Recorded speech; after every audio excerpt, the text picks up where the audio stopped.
So I am currently under construction in my own personal home.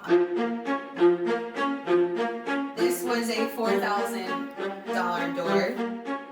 It was a 3-2 and I turned it into a 1-2. And so there is lots of work that needs to get done before I ever sell this in the future.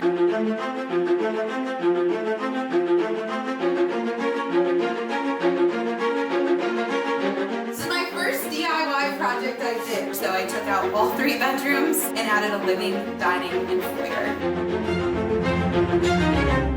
So you're probably wondering this mess that I'm standing in. Well, actually, it is my current house that I am living in. So I am currently under construction in my own personal home. I bought this house at the height of COVID, just like every other first-time home buyer, and I overpaid for it, but I bought it for the yard. I bought it for my dogs, and so I kind of have to make the inside work for my own current house, and so I've been living in a construction zone for the last 6 months, and I'm slowly DIYing my way to my temporary dream home. I paid a little under $500,000 for this house, and honestly, it was truly because of the 3 acres fence in the waterfront, and I actually put the offer in before I even looked at the inside of the home. And so I will probably be right around probably $60,000 inside. It was a 3-2 and I turned it into a 1-2. And so there is lots of work that needs to get done before I ever sell this in the future. So we are currently standing in my newly formed foyer.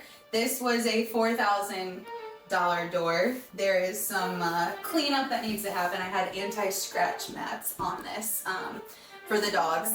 And so this used to be the dining room. You're actually standing in where the dining room used to be. So this was a window and I turned it into my front door. So in here, this is going to be a moody entrance when you walk in. I needed storage because I took out all the walls in the house. I have to add storage, so in order to create kind of this intimate setting, some privacy once I put this door in, I needed to enclose a foyer because of the open concept was just a little bit too open. In this area, this is our bathroom, the main level bathroom. This is my first DIY project I did. So where this window is was actually the original front door. So I learned how to do a mud pan. I did my own drywalling. I did my own waterproofing. And this is one DIY I will tell you, I will never, ever, ever do waterproofing again in my life. It was the worst DIY I've ever done, but I am glad that I did it because I now understand why I pay contractors so much to do it for me. So this will be a faux concrete finish, and then once that is done, I will actually be able to shower in here. So we are currently standing in the soon-to-be living room, and so this used to be this used to be the bathroom on this level. So this bathroom was literally pretty much the size of the one that you just came out of. Over here was one of the bedrooms. It was about an 8x8. And then on the other side of here, we had another 8x8 bedroom, and next to it, another 8x8 bedroom. So we had these 3 tiny bedrooms, 1 bathroom, and no view of the backyard and the water. When I first bought this, when you walked in, you would have had no clue that this house had 100 foot of waterfront. And so I wanted to really showcase that. So I've got my contractors in here, and my engineer said front and back walls are the only load bearing, and we gutted the entire thing and kind of started over. So I took out all 3 bedrooms and added a living, dining, and foyer. I knew that I wanted in my home to create a fireplace feature, and for a DIY, I didn't want to put a ton of money into it because I just wanted it for the aesthetics.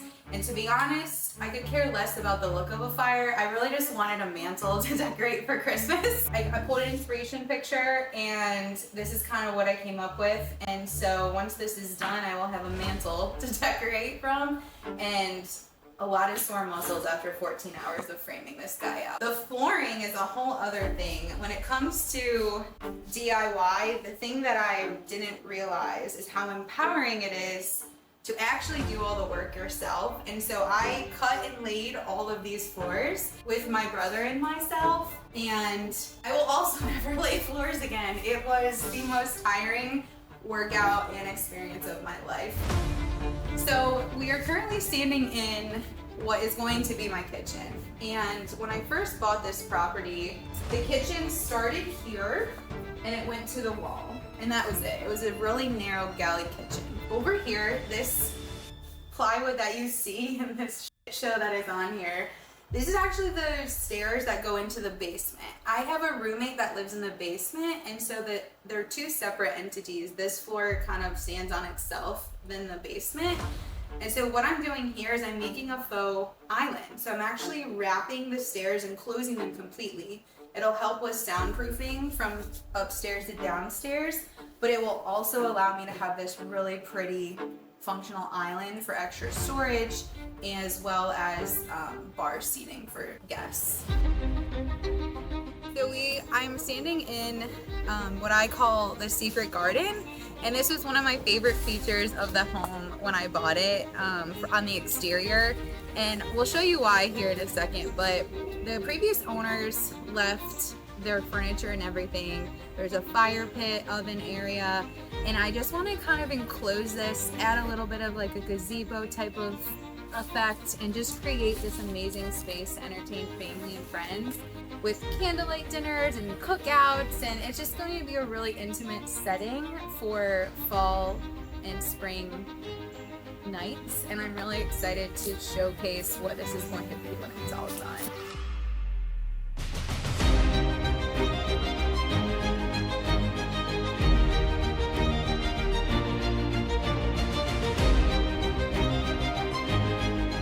My vision is I want it to look like a house that you just happened upon in a forest, and it looks like it's been here forever. And so I want to kind of age the front a little bit when it comes to the brick. But behind me, you can see from the house tour, this was the front door, and I took it out, added a window. There was not a deck here. You can actually see underneath here, there was like this little step barrier with the brick. And so what we did is we added this porch. So I wanted to make sure I had a large enough front porch that I could sit on it and just enjoy. And so that's why we kind of put on this long deck or long porch, and it's just something that I've really enjoyed. We also added these lighting here. One of my favorite things about the up-down lighting is at night it casts this hue that's a little bit more modern, and it's really kind of added to the front facade, doing some more modern touches on the home.